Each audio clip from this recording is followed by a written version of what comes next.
신앙생활에는 간절함이 있어야지 됩니다. 간절함이 결여된 신앙처럼 무미건조한 신앙생활이 없지요. 바울이 두란노 서원에 제자들을 모아놓고 2해 동안 열심히 날마다 이렇게 가르치고 훈련했더니 헬라인이나 유대인이나 할 것 없이 예수를 다 구주로 믿는 역사가 일어났습니다. 또 하나님께서 바울의 손으로 능력을 행하게 하시니까 귀신이 떠나고 병든 자가 다 치료되는 역사도 일어나죠.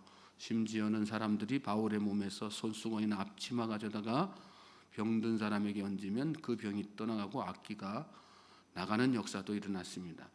성령의 바람이 도시 전체, 에베소 도시 전체에 그렇게 강력하게 임한 것입니다. 수많은 사람들이 지난날의 죄를 자복하고 회개했습니다. 성령의 바람이 불면 가장 먼저 일어나는 것이 회개 운동이죠. 마술로 사람들을 눈속이만 하던 사람들이 마술책을 전부 모아다가 사람들 앞에서 불사르죠.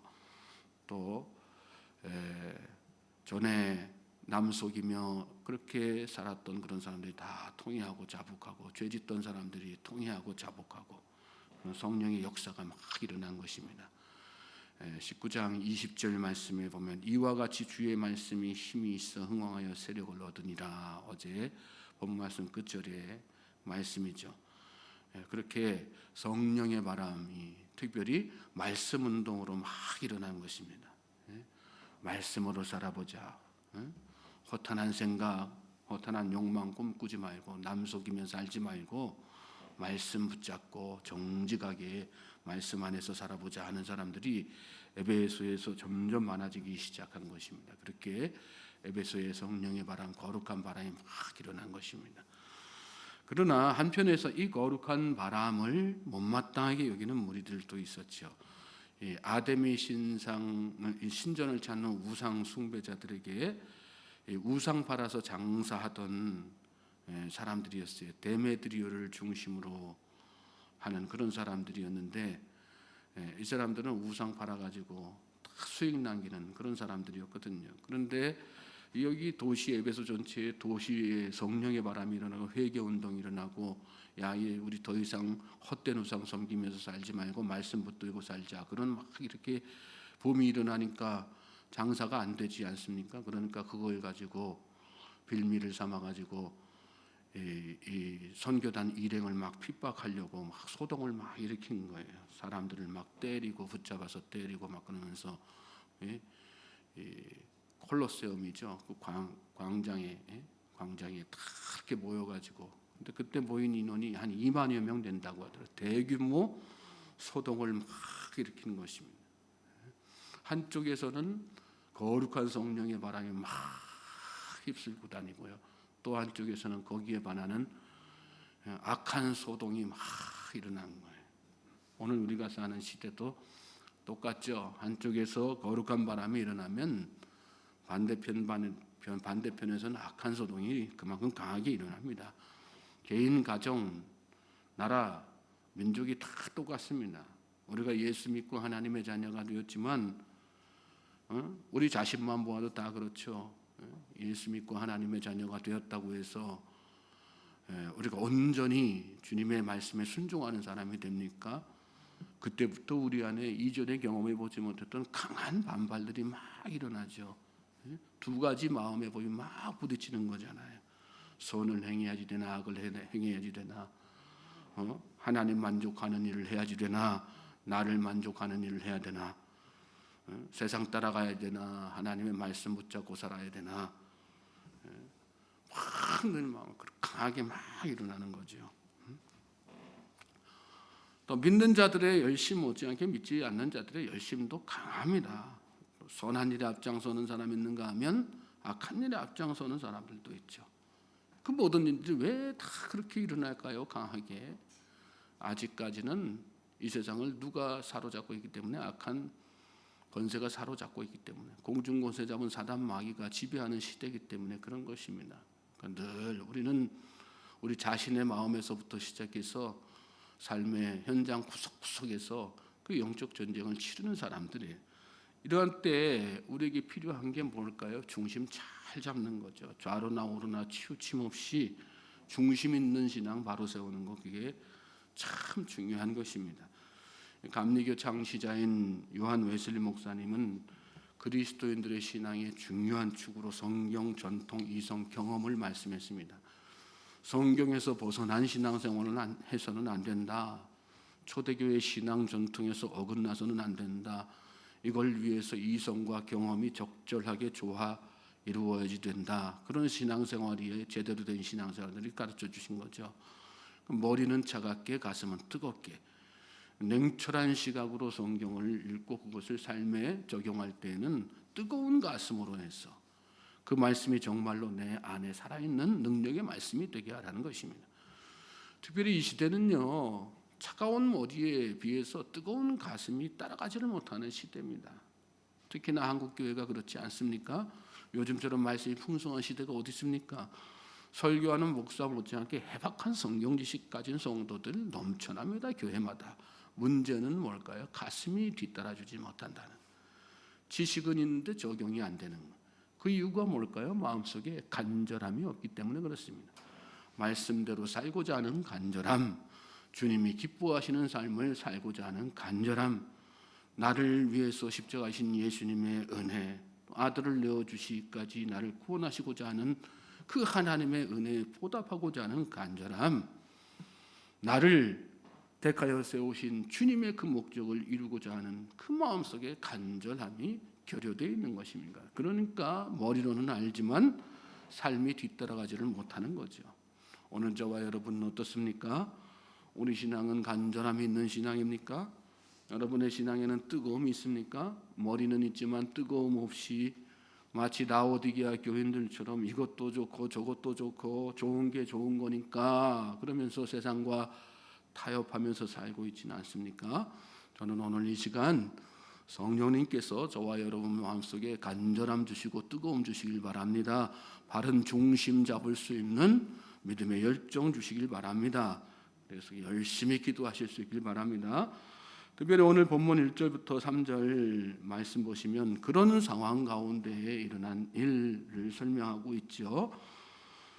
1절부터 3절까지 우리 다시 한번 읽겠어요. 시작. 소요가 그침에 바울은 제자들을 불러 권한 후에 작별하고 떠나 마게도냐로 가니라. 그 지방으로 다녀가며 여러 말로 제자들을 권하고 헬라에 이르러 거기 석 달 동안 있다가 배 타고 수리아로 가고자 할 때 그때에 유대인들이 자기를 해하려고 공모함으로 마게도냐를 거쳐 돌아가기로 작정하니. 여기 말씀 보면 소요가 그침에 그랬는데 콜로세움에 모인 사람들을 그 지역에 에베소 지역에 대표되는 교인 서기장이 나서서 그 사람들 다 진정시키거든요. 오늘 본문 말씀하고 어제 본문 말씀 사이에 있는 내용이 하나님께서 바울과 선교 일행들 그리고 에베소의 믿는 자들을 지키시기 위해서 이 시간 이때에 이 서기장이 믿음의 사람이 아니었지만 그를 사용하신 거죠. 하나님은 하나님의 백성들을 지키시기 위해서 필요하시면 누구라도 사용하십니다. 믿습니까? 사람도 사용하시고요, 환경도 사용하시고 국가라도 다 사용하시는 거예요. 우리가 성경 통해서 깨닫는 게 그 내용 아니겠어요? 그래서 하나님 앞에 중심 있는 신앙생활하는 거, 하나님 앞에 간절함으로 나아가는 신앙인 되는 거, 그래서 중요한 것입니다. 그럴 때 하나님께서 그를 어떤 방법을 통해서든 지키시는 거거든요. 소요가 그치고 바울은 에베소를 떠나서 마게도냐로 가기 전에 제자들을 불렀어요. 1절 말씀에 보면 고난 후에 그렇게 나오는데 이때 사용된 헬라어가 파라칼레사스라고 하는 단어예요. 격려하고 위로하고 권면한다는 뜻입니다. 소요가 그쳤지만 여러분 에베소 교인들의 마음이 얼마나 두렵고 심장이 떨렸겠어요. 2만 명 넘는 인원이 대규모 인원이 폭도로 막 변해가지고 거기에서 그냥 이 콜로세움이 떠나갈 정도로 그냥 막 함성을 막 지르는 거예요. 아데미요 막 이러면서 이 도시가 누구 도시인데 이 이상한 것들이 와가지고 이 도시를 갖다 이렇게 혼란스럽게 하냐? 이 도시는 아데미의 도시다 막 이러면서 그냥 막 예수 믿는 사람은 다 금방이라도 잡아 죽일 것처럼 막 고함을 지르고 함성을 지르고 뭐 2만여 명이 모여가지고 군집해가지고 그 소리를 질렀다고 생각해 보세요. 그 위세가 얼마나 어마어마했겠습니까? 그리고 그 소리를 듣고 있는 에베소 교인들의 마음은 상대적으로 얼마나 위축이 됐겠어요. 그러니까 사도 바울이 그 사람들 다 모아놓고 위로하고 격려하는 거예요. 예? 위로하고 격려하는 거예요. 여러분 두려워하지 마세요. 예? 하나님께서 여러분을 다 반드시 지키실 겁니다. 여러분 힘내세요. 걱정하지 마세요. 여러분 뒤에는 하나님께서 계십니다. 예? 주님이 우리 뒤에서 든든하게 지키고 계시고요. 주님 앞에서 대적할 사람 아무도 없습니다. 막 그렇게 위로하고 막 이렇게 권면한 거죠. 그런데 바울은 사실 이럴 시간이 따로 없는 사람이었어요. 데메드리오와 일당들이 바울을 이 자기들에게 불이익 주는 원흉이라고 생각하고 바울을 그냥 막 찾아서 막 이렇게 도시를 막 뒤지고 돌아다녔거든요. 소요가 그치고 무리가 다 흩어졌지만 바울이 눈에 띄는 날에는 꼼짝없이 그들에게 붙잡혀가지고 어떻게 될지 모르는 그런 상황이었다는 그런 말씀입니다. 그런데 그런 중에 또 시간 내 가지고 사람들 붙잡아 놓고 권면하고 위로하고 막 그런 거예요. 어떻게 그런 일을 할 수 있었던 거예요? 그의 마음속에는 간절함이 있었대요. 바울에게 간절함이 그만큼 컸기 때문에. 어떤 간절함이요? 이 에베소 교인들이 바로 서기를 믿음의 사람으로 바로 세워지기를 흔들림 없이 믿음 지키기를 원하는 그런 간절함. 에베소가 복음화되기를 에베소 교회가 든든히 서기를 원하는 그런 간절함이 그 안에 있으니까 자기가 어떻게 어느 순간에 붙잡혀서 어떤 일 당할지 모르지만 그거 다 위험으로 쓰고 그냥 만나서 그 바쁜 와중에 촌각을 다투는 시간에 그 사람들 붙들어 놓고 다 위로하고 격려하고 권면하고 막 그런 거란 말씀이죠. 하나님은 이렇게 교회를 향한 간절함 있는 사람들 통해서 교회를 굳건히 하신다는 사실을 여러분 믿으시기 바랍니다. 한 영혼이 바로 세워지기를 간절하게 소망하는 그 사람 통해서 여러분 하나님은 그 연약한 자를 세워주시는 거예요. 저는 저와 여러분의 그런 간절함이 있게 되길 바랍니다. 한 영혼을 위한 간절함, 또 교회를 향한 간절함, 그 간절함으로 나아가 보세요. 그럴 때 교회가 든든히 서게 되는 거고요. 또 여러분의 가정도 그렇게 든든하게 세워지는 거, 주변에 연약한 사람도 그렇게 다 세워지는 것입니다. 바울의 이 권면은 에베소에서 끝나지 않죠. 에베소를 떠나서 마게도냐로 가게 되는데 중간에 빌립보, 데살로니가, 고린도 등지를 나르게 방문합니다. 여기 본문에는 그것을 통틀어서 지방마다 다니며 이렇게 말씀했어요. 그것이 다 바울이 개척한 교회들이 있는 곳이죠. 그리고 바울은 각 지방에 있는 교회들을 다니면서 그렇게 교인들을 위로하고 권면하는 일을 계속한 것입니다. 바울에게는 간절함이 넘쳤습니다. 또 이어지는 4절 5절 말씀 함께 읽겠습니다. 시작. 아시아까지 함께 가는 자는 베레아 사람 브로의 아들 소바도와 데살로니가 사람 아리스다고와 세군도와 더베 사람 가요와 및 디모데와 아시아 사람 두기고와 드로비모라. 그들은 먼저 가서 드로아에서 우리를 기다리더라. 바울은 헬라 지방에서 권면하는 일을 석 달 동안 하고 이제 마게도냐로 향하게 됩니다. 바울이 이런 과정을 거치는 아주 중요한 이유 하나가 있는데 예루살렘 교회를 돕기 위해서였습니다. 기근으로 말미암아서 어려움에 처한 예루살렘 교회를 돕기 위한 연보를 아시아와 유럽의 교회들에게 요청하는 때가 바로 이때거든요. 이 일에 함께했던 사람들이 이 말씀에 기록된 사람들입니다. 소바도, 아리스다고, 세군도, 가이오, 디모데, 두기고, 드로비모 이렇게 기록했죠. 그리고 여기에 디도 이름이 빠졌어요. 여기 디도도 포함됩니다. 여기 거론된 사람들은 모두 다 각 지방을 대표하는 사람들이었습니다. 베레아 출신 소바도, 데살로니가 출신 아리스다고처럼 바울이 각 지방에서 교회를 세울 때 바울에게서 제자 훈련 다 받고 선교 일행이 그때 같이 동행하게 된 그런 사람들이죠. 바울은 이 사람들을 각 교회에다가 미리 보내서 예루살렘 교회에 이렇게 도왔으면 좋겠다, 이렇게 물질 선교를 요청한 것입니다. 그런데 이 사람들이 각 교회에 돌아가 가지고 그렇게 바울에게 뜻을 이렇게 전달받고 얼마나 교회에 돌아가 가지고 간절한 마음으로 교인들에게 사실을 설명하고 요청했는지, 각 지방에 이들을 통해서 전달받은 각 지방의 교인들이 억지로나 인색감으로 하지 않고 도리어 간절한 마음으로 동참한 것을 알 수가 있습니다. 고린도후서 8장 1절부터 5절 말씀인데, 여러분 가진 성경 가지고 한번 찾아보시겠어요? 고린도후서 8장 1절부터 5절.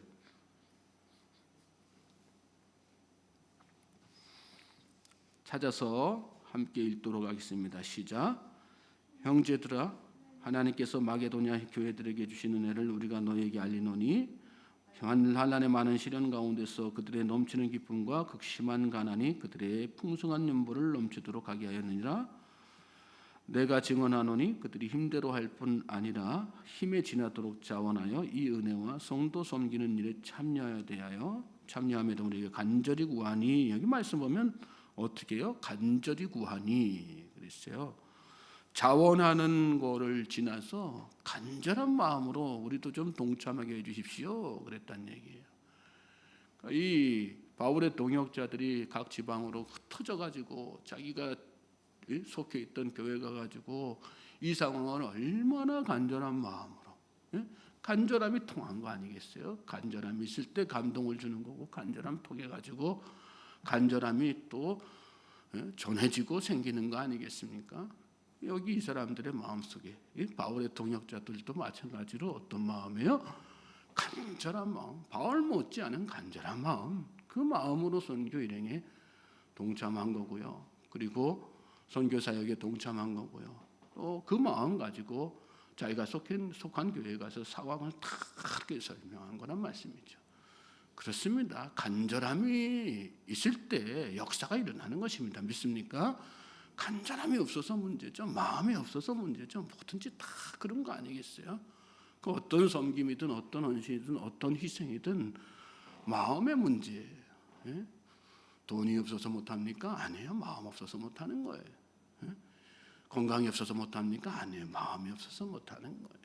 간절함이 있으면 하나님께서 그 일을 감당할 수 있는 건강도 주시고 물질도 주시고 능력도 다 허락하시는 거예요. 믿습니까? 그래서 우리에게 간절한 신앙이 참 필요한 거죠.